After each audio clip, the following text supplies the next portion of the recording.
Okay, we'll welcome you back. This is the second segment of our Stay With You. Okay, the third segment, the second segment of our discussion program this morning. And I'd like to welcome you back, okay? I still have Dave with me in the house, and together we are piloting this morning. This segment, we are going to look at creating employment opportunities. We just finished talking to the youths, and we know that one of the problems they face is unemployment, perhaps. That's why we want to look at this one, creating employment opportunities. You're welcome. And we have a gentleman that have joined us to look at this nagging topic. The first person is Mr. Kehinde Aremu. Kehinde Aremu is the NYSC coordinator, Anambra State. Welcome you to our studios, Mr. Kehinde. Thank you. And I also have Professor Ernest Igwe. He is Professor of Food Processing from Department of Food Technology, Nnamdi Azikiwe University, Oka. You're welcome, Prof. Thank you, my dear. Okay. And we know that unemployment is a global issue. Perhaps that's why government at all levels is doing everything possible to make sure that opportunities are created here and there. Some of them will say, let's look into creative economy. Some will say skill acquisition, a whole lot of things that are being put on the table to make sure that employments are created for our teeming youths. And now that we're here, Prof, let me start with you. What do we need to do to create these opportunities? Thank you, my dear. First and foremost, we need to create the enabling environment, the appropriate infrastructure that would serve as a catalyst to propel people, especially in these modern days of free enterprise, where the private sector is the engine of growth. Let's look at the electricity supply. Without electricity supply, you can do nothing. The barber will not barb. The welder will do nothing. And so on. Now, let's look at the road infrastructure. Yes, Anambra is blessed to some extent with the road infrastructure. But it's not enough. And when we view it, Anambra as one over 36, holistically, it does not add well. Thirdly, look at our educational structure, the quality of our education. These days, we graduate students barely with, let's say, we're fighting the lion with bare hand. You, in the sciences, even in the arts, you're producing the students. There was a number of practicals they undergo before they graduate. And then, to worsen it, the financial infrastructure is absent equally. The CBN will release money, 2%, the state will add. The government apparatus that is charged with releasing this fund is also not pure. It's not very, very straightforward in the way they release this fund. Okay, so let's hold it there because we are still coming to details now. Let's quickly look at how to create employment opportunity. Mr. Kehinde, I'm coming to you, please. How best, you are in charge of the NYSC, I mean the people that have been graduated from the university. So Professor has handed them over to you. So what do you tell them how to carry on with life? Thank you very much, moderator. Precisely what NYSC did to intervene. Nigeria was producing graduates. There were no opportunities for them to be employed.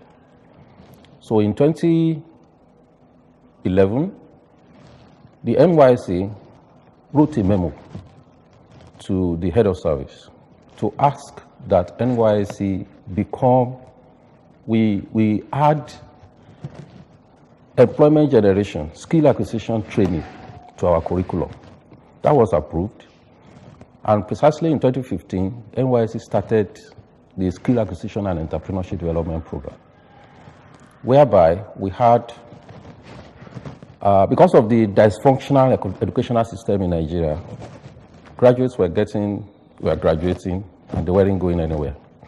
So we came in as an interventioning program, whereby we sourced for and got approval to train corps members on 11 skill sets that were short in Nigeria, so that any one of our corps members passing through us within that 1 year can pick up one of these 11 skill sets and train on them. We went further to not just train on skills, but to train on entrepreneurship, because there are two different things. You can be skillful and you don't know anything about entrepreneurship. You still end up being poor. So we went ahead because people were now complaining, I'm skilled, I'm ready, but no money. So we went into partnership. NYSC went into partnership with the Bank of Industry, the Central Bank of Nigeria, and a few other money deposit banks to ensure financing for any of the skills they have chosen. As a matter of fact, by last year, we were able to secure a 0%, an interest-free facility capable of accommodating 300,000 young people from the Bank of Industry. And that's where we are. And I can tell you that in our own little way, anyone passing through NYSC, through the National Youth Service Corps, from camp, we need to train them. And I can tell you, maybe as we go on the program, I'll give you evidence of hundreds of... Before you drop, now how many years have that been in place? Since we effectively took off entrepreneurship development and skills training since 2015, January 2015. Okay. So, Prof, I want to ask from the dimension of where he dropped. We've seen several policies on entrepreneurship skill acquisition at different levels of government, including privately sponsored and from NGOs. Do you think all this adds up to ending unemployment? Do you think these steps are strategic in ending unemployment? Has it done anything positive? Well, we cannot dismiss them, but the truth is that yes, the intention may be good, but the means is not good. What's bad with the means? I'm coming. Okay. Now look at it this way. We had National Directorate of Employment, and NYSC, all these things. When you keep on taking one drug, visiting one hospital, seeing one doctor, and the sickness is not going, common sense tells you that you have to either change the drug, change the doctor, or change everything. Or it could be a teaching hospital where you get everything in place. Even the teaching hospital appear comatose. So, and it's not as if the situation is hopeless. No. Okay. I think some people are benefiting from the dysfunctionality. Let's look at it very well. Look at the electricity problem. The people that import generators could be the problem, allowing these things functioning very well. People that benefit from it, people that benefit from the problems. So it's all, the truth is that we have all failed. Yes, and I like the way you put it because just recently there was this news that broke that most of the graduates that you produce are not employable. And perhaps that's why NYSC has decided to put up a skill acquisition program to make them either independent or employable. So what is happening to the institutions? With gratitude to NYSC for a job well done, but let's face the facts. What NYSC is doing is just merely tangential and cannot solve that problem. They're only adding their own quota. The education, how much is budgeted for education? ASU is on strike.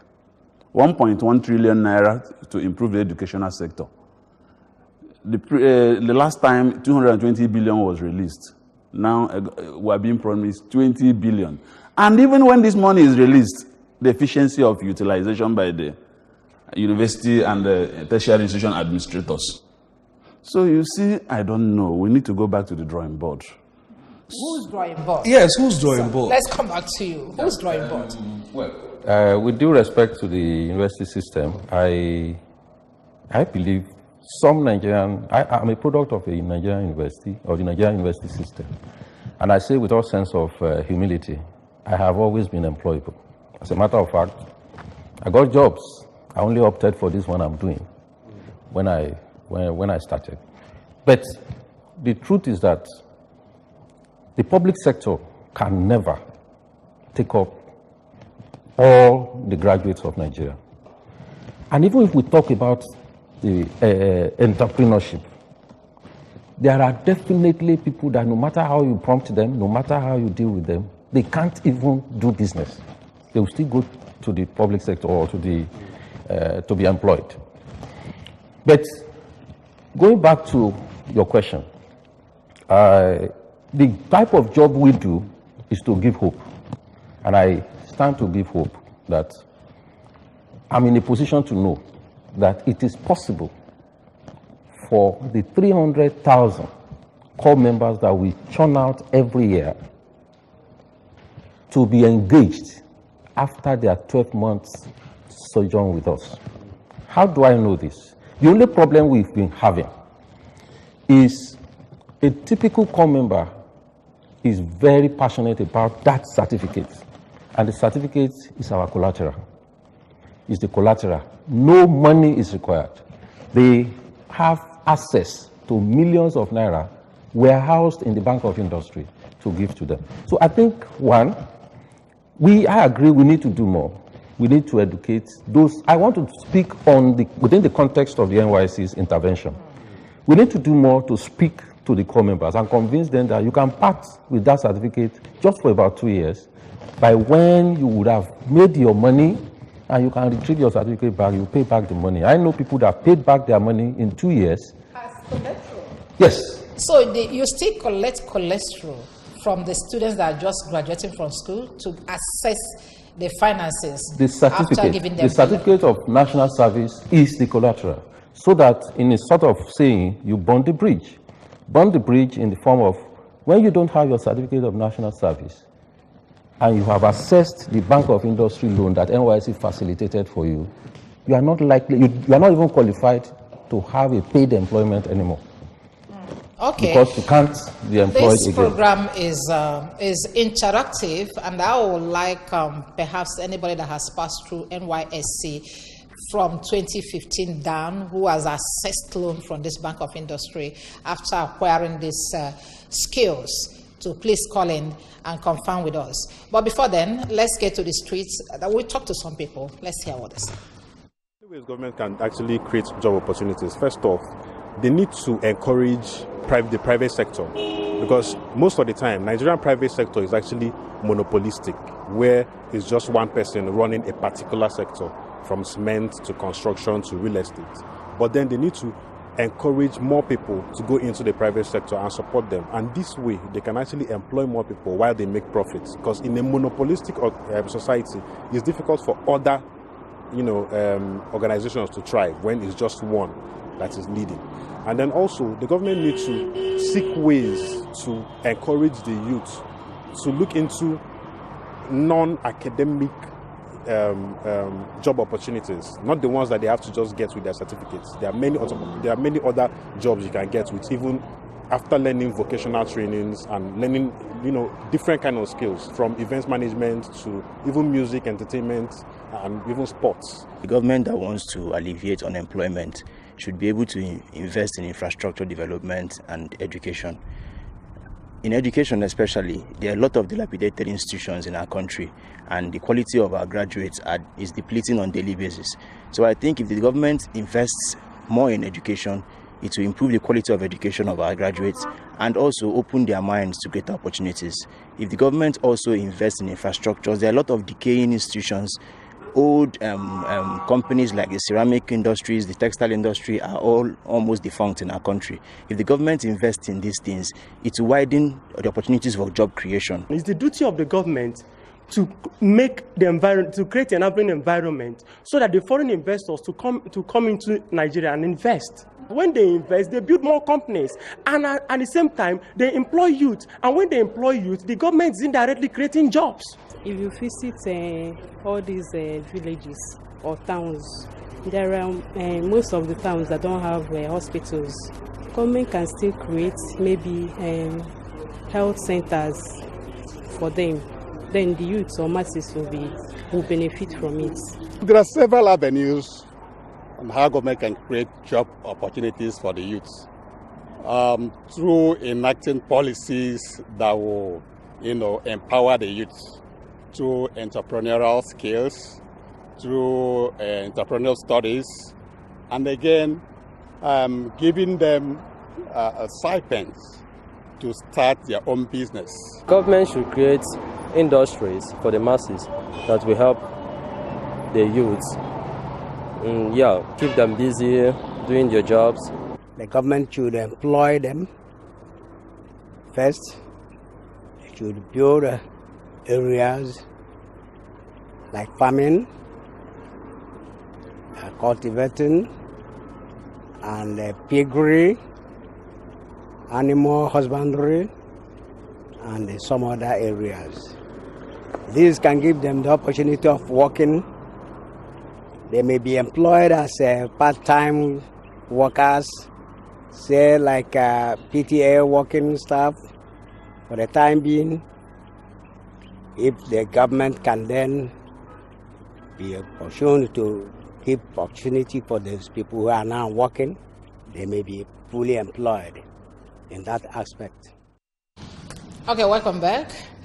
That's the voices of the people that we spoke to from the streets. Well, we very much know that the private sectors are the major, private sector is the major driver of job creation in every nation. But there has been this complaint from that sector that the policies that are made by the governments are very, very unfriendly for them to invest. So what do we do? Fundamentally, Professor Sam Aluko once said there's no private sector in Nigeria. But when you look at it, when the government coughs, all the private sector catches cold.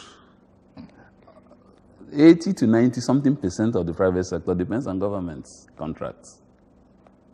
Mention one or two that did not profit from the largesse of the government. So the private sector in Nigeria is suffering from a lot of problems. Government's ineffective policies, and when the policies are there, bureaucratic bottlenecks from the government officials and public servants. So, and there's no one, maybe you are talking about the federal government or any other government, because I know here in Anambra State we'll have this ASBA that takes care of everything that you want to do when it comes to establishing an industry or anything at all to create job in the state. And these bottlenecks are no longer there. You just get working there and get everything you want at a place. Please, ma, I think you're wrong. Yes, ASBA, Anambra State Small Business something. Agency. Yes, at least I knew when and how it came on board. Well, they tried, but I think they need to do much more. They tried. Thank you very much. Let's get to you now, sir. Let's get to you, please, as we are running up. What do we need to do to make sure that enabling environment is created for private sectors to thrive?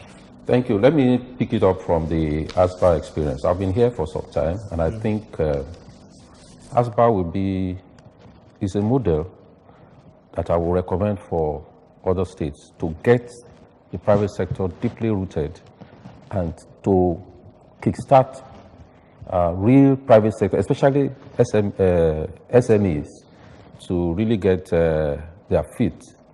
Because one of the problems we have for startups is that they find it difficult to compete with the established, the multinationals. And except very concrete and deliberate steps are taken, like the ASBA experience, we might not be able to help the SMEs. So what are these concrete steps? Because we don't have time. I want us to start pinpointing those concrete steps we could do to create this environment. Before now, accessing loan from ASBA is also still a problem. We'll come back to before now, incorporating a company and all that is usually very problematic. You go from one place to the other. Now you have a one-stop shop where you can register your company. There are linkages that now happen. You are a small business, they can link you up with markets. Right now, the tax regime for SMEs is being reduced so that startups can be encouraged. These are things that even the federal government started looking at, and I think that will help the startups. Yeah, thank you very much. As we are concluding now, Prof, what solution do you prefer for us to create more jobs for our teeming youths? Especially beyond government. Well, the truth is that, and just like during the Great Depressions in the United States, the New Deal arrangements by President Roosevelt, government came in and now unleashed the potentials for the private sector. There's no way you can run away from that. All right. Thank you very much, Okay, Professor thank you. Igwe. And just one word from you, please, as we go in. What do we do to make sure that jobs are created in Nigeria? Well, just like I will just emphasize on that ASBA experience. Okay. But not just ASBA, the federal government has also gone into that, ensuring that it is easy. Let's do entrepreneurship training. Let's do skills training. And let's make entry into the markets. Let's make it easy for startups. We'll get there. Thank you very much. And that's Mr. Kehinde Aremu. He is the NYSC coordinator, Anambra State. Well, thank you very much for coming, sir. Thank you. And we also had Professor Ernest Igwe. He's a professor of food processing at Department of Food Technology, Nnamdi Azikiwe University, Awka. Thank you very much for coming, Prof. Thank you. Okay, and I'd like to thank you very much for watching. Those of you that watch from home, thank you. And Dave will also like to say something before we go. It's been a wonderful experience. I think what we need to do to create this employment opportunity is a vast majority of things, is a complete holistic approach that will bring us a positive change. I am David Obukwasale. Thank you for joining us. So be positive about it, okay? And then work hard. Whatever you're asked to do, do it. My name is Sijama Uche. We'll see you tomorrow.